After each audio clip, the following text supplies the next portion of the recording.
கரூர் சீரங்கவுண்டனூரை சேர்ந்தவங்க ரவி செல்வநாயகி தம்பதி. இவங்களோட சின்ன பொண்ணு ஓவியா, வயசு 7.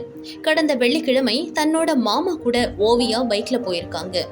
ஸ்பீட் பிரேக்கர் கிட்ட போறப்போ சிறுமி ஓவியா எதிர்பாராத விதமா கீழே விழுந்துட்டாங்க. இதுல சிறுமியோட பின் தலையில பயங்கரமா அடிபட்டுடுச்சு. ஹாஸ்பிட்டல்ல அட்மிட் பண்ணினதும் சிறுமி மூளைச்சாவு அடைஞ்சிட்டாங்க. குழந்தை இறந்த அந்த துக்கத்திலையும் பெத்தவங்க ஒரு பெரிய விஷயம் பண்ணிருக்காங்க. கோவை KMC ஹாஸ்பிட்டல்ல தன்னோட பிள்ளையோட உடல் உறுப்புகளை தானமா கொடுத்திருக்காங்க. கண், சிறுகுடல், பெருங்குடல், கல்லீரல், கிட்னி எல்லாத்தையுமே தானமா கொடுத்திருக்காங்க.